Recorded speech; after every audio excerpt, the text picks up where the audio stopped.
Welcome to the True Detectives podcast, everyone. Buckle up, because we're about to dive headfirst into a world where audacity and intrigue collide. It's a world where the lines between brilliance and crime get so blurry, you're not even sure which side you're on anymore. Yeah, today we're tackling the case of an art thief.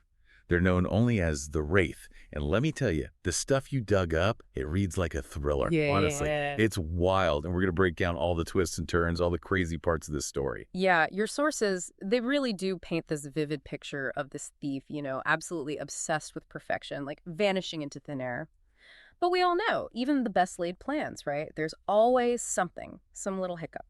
So our mission today is to figure out how this whole masterstroke of a career, how it all fell apart in the end. And even more than that, like what makes someone do this kind of stuff? What's the motivation? Well, it all starts with this really bold move, right? A Van Gogh goes missing from a gallery. And the way it's described in the text, it's almost theatrical. Like the thief calls the painting starlight captured, a vibrant scream, and the whole crime scene is their stage. So it's not just about stealing, it's a performance. And for our listeners out there, think about that. That suggests something more than just wanting the painting right. Totally. I mean, the sheer audacity is mind-blowing. The sources talk about the detective just completely baffled, no fingerprints, security systems totally bypassed, like it says, with contemptuous ease, and witnesses clueless. This paints a picture of someone who's so confident, so sure of themselves that they think they're untouchable. What does that tell us about the kind of person we're dealing with here? What's really interesting is that these stolen masterpieces, they didn't end up on the black market. No shady deals. The Wraith stashed them in this hidden sanctum, like a private collection of stolen art. This is where the whole Wraith thing really comes into play. The sources hint that this thief loved the mystery, the whispers, becoming this almost legendary figure, not just a thief, but something more, maybe even an artist, curating their own twisted exhibition. So this tells us something important. It wasn't about the money. So if it wasn't about the money, what was it about? It sounds like some kind of, I don't know, messed up art appreciation, driven by this feeling of being better than everyone else and the thrill of outsmarting the system. But even the most careful people make mistakes, right? Maybe not a fingerprint, but something. And that's where Inspector Delacroix comes in. Exactly. Delacroix cracked the case, but not with some fancy forensics. It was pure brain power. He saw a pattern in the stolen art. It wasn't random. Yeah. The Cézanne, a bridge between Impressionism and Cubism, the Mondrian, with his abstract style, they weren't just valuable. They were milestones in art history.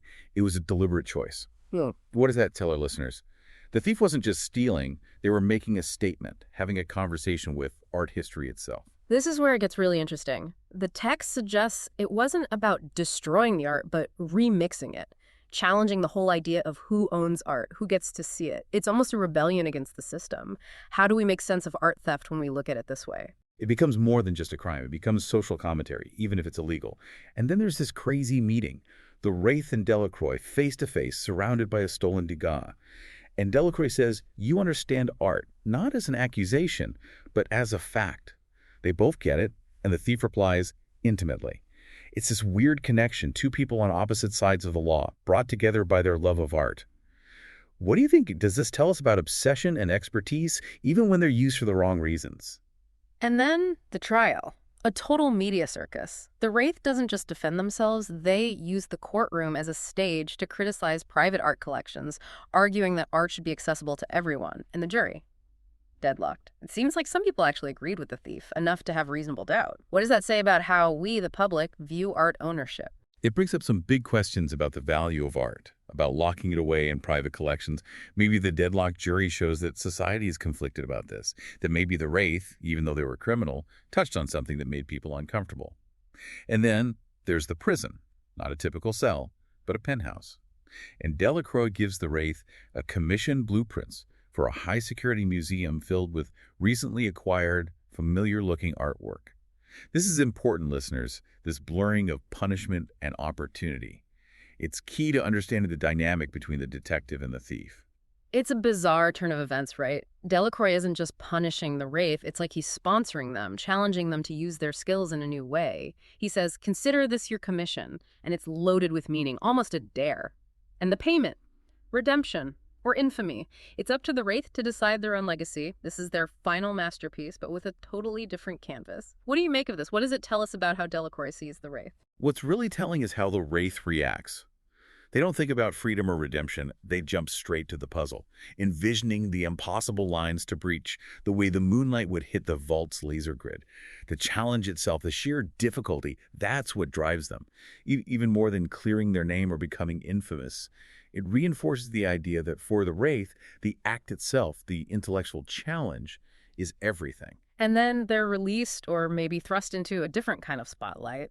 The world is watching, wondering if they've really changed or if they're just playing a bigger game, but something's different. The Wraith used to thrive on anonymity, but now the attention, the risk, it's almost addictive.